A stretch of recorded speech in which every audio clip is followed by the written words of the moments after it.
नमस्कार, स्वागतम। आज के अंक में चर्चा करेंगे कि दैनिक जीवन में ध्यान का क्या उपयोग है। ध्यान करने वाले को न सिर्फ आध्यात्मिक लाभ प्राप्त होते हैं, बल्कि उसको शारीरिक और मानसिक लाभ प्राप्त होते हैं, सांसारिक लाभ भी प्राप्त होते हैं। वो कैसे, ये जानने का प्रयास करेंगे। ध्यान न केवल हमें अध्यात्म के क्षेत्र में आगे ले जाता है, अपितु ये हमें शारीरिक मानसिक स्वास्थ्य दिलाते हुए हमारे जीवन को उन्नति की ओर अग्रसर करता है। आज कुछ श्लोकों की सहायता से समझेंगे कि किस प्रकार से ध्यान हमारे दैनिक जीवन में उपयोगी होता है। यहाँ हम त्राटक के विषय में चर्चा करेंगे। त्राटक जो लोग करते हैं, त्राटक जो लोग कर रहे हैं, त्राटक जो लोग करेंगे, वो इस साधना को, जो लाभ होते हैं इस साधना के, वो तो प्राप्त करेंगे ही, परंतु उनको सांसारिक जीवन में भी इसका पूर्ण लाभ मिलेगा। सनातन शास्त्रों की ये विशेषता है कि उन्होंने ऐसी ऐसी विधियां हमें दे रखी हैं जो न केवल हमारे पारलौकिक पथ को प्रकाशित करती हैं, बल्कि इस संसार में रहते हुए भी हमें अपार सुख की प्राप्ति कराती हैं। तो आज का अंक हमारा समर्पित रहेगा कि जो लोग त्राटक साधना करते हैं उनको त्राटक के लाभ तो मिलेंगे ही। त्राटक के लाभ पर यदि आप कहेंगे तो अलग से वीडियो बनाएंगे। आज हम यहाँ चर्चा करेंगे कि जो त्राटक साधना करते हैं उन्हें सांसारिक जीवन में कैसे लाभ मिलता है। इस विषय पर ही आज का वीडियो केंद्रित रहेगा। तो आज के विषय का प्रारंभ हम करेंगे महर्षि पतंजलि के एक सूत्र से, जो उन्होंने विभूतिपाद में बताया है। पहला श्लोक है विभूतिपाद का, पतंजलि योग सूत्र से कहा गया, देश बंधश्चित्तस्य धारणा। इसका अर्थ हुआ चित्त का वृत्ति मात्र से किसी स्थान विशेष में बांधना धारणा कहलाता है। अब इसको समझ लें। हम जिस किसी भी विषय का अपनी इंद्रियों को एकाग्र करके चिंतन करने लगते हैं, उसी में हमारा मन बंध जाता है, उसी से हमारा मन जुड़ जाता है।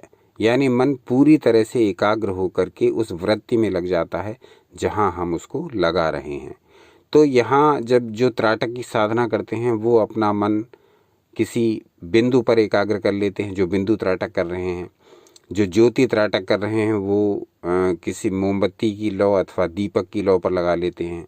जो सूर्य त्राटक कर रहे हैं वो अपना ध्यान सूर्य के ऊपर, जो चंद्र त्राटक कर रहे हैं वो अपना ध्यान चंद्र के ऊपर लगा लेते हैं। कहने का अर्थ ये कि वो जाने अनजाने महर्षि पतंजलि के इसी सूत्र को प्रैक्टिस कर रहे होते हैं, देश बंधश्चित्तस्य धारणा। वो अपनी धारणा को एकाग्र करके एक ही वस्तु में बांध दे रहे हैं, जिससे उनका मन वहीं लग जा रहा है। यानी प्रयत्न पूर्वक हम अपने मन को बांध दे रहे हैं एक लक्ष्य पर, सूर्य पर, चंद्र पर, लौ पर, बिंदु पर, जिस भी वस्तु पर चाहें उसी पर, यंत्र पर, मंत्र पर, जिस भी, जो भी ध्येय, जो भी लक्ष्य, जो भी अभीष्ट हमने चुना है हम अपने त्राटक के लिए, तो जिस त्राटक को हम कर रहे हैं उसी पर अपने मन को उस समय के लिए बांध देते हैं। देश बंधश्चित्तस्य धारणा। चित्त को वृत्ति मात्र से किसी स्थान विशेष में बांधने का नाम धारणा है।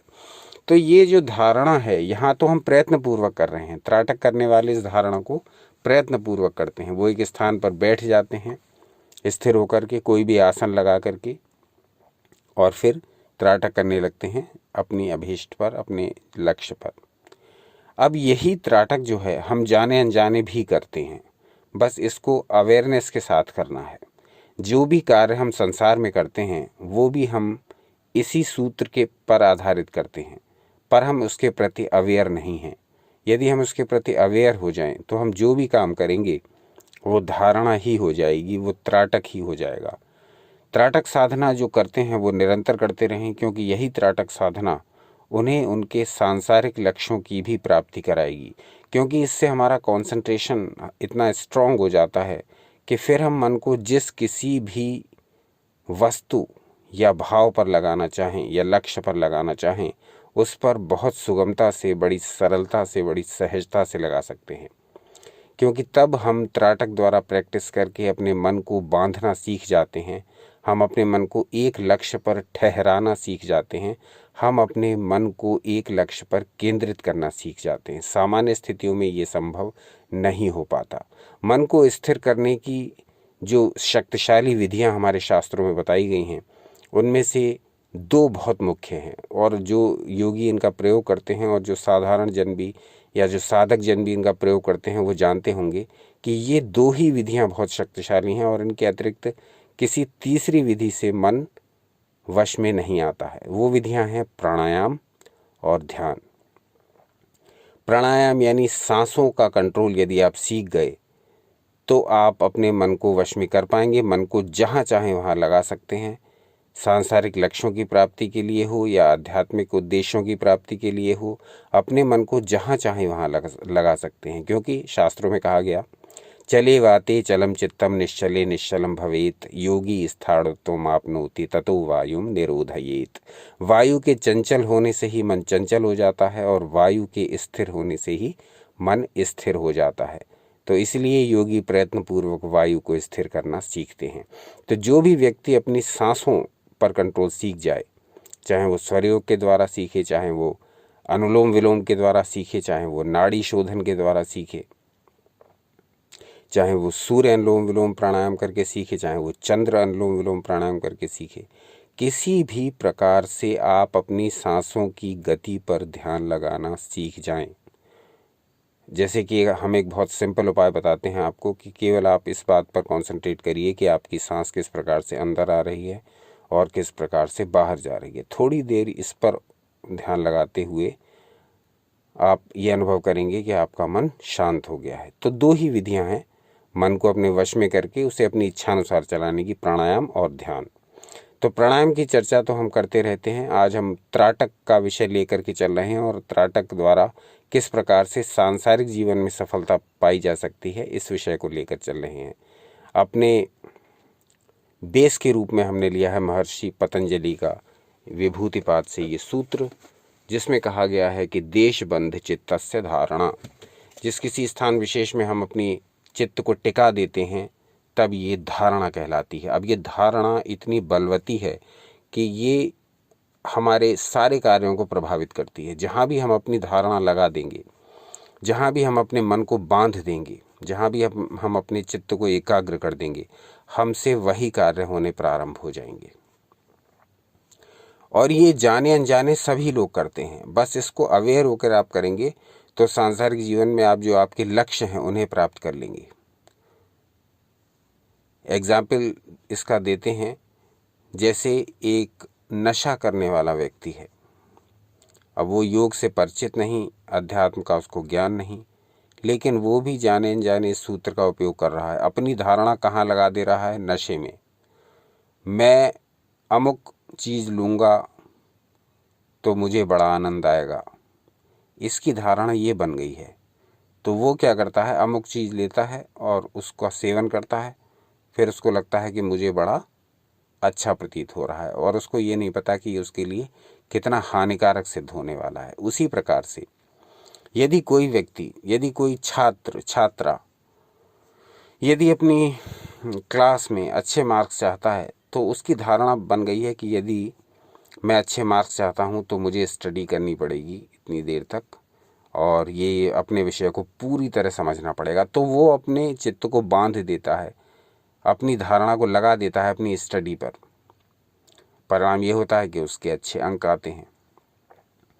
कोई बिजनेस करता है तो वो अपनी धारणा लगा देता है अपने लक्ष्य पर, मुझे इतना टर्नओवर लेना है, मुझे इतना लाभ कमाना है, मुझे इतने प्रतिशत ग्रोथ करनी है। तो वो अपनी धारणा लगा देता है वहाँ पर, और अब फिर उसका पूरा मन उसी हिसाब से उसको निर्देश देने लगता है, ये काम करो, वो काम करो। कहने का अर्थ ये कि धारणा यानी जहाँ पर भी आप अपने मन को लगाना चाहें वहाँ लगा सकते हैं। आप त्राटक का नियमित अभ्यास करेंगे तो पाएंगे कि फिर इस धारणा का प्रयोग डेली के जीवन में करना बड़ा आसान है।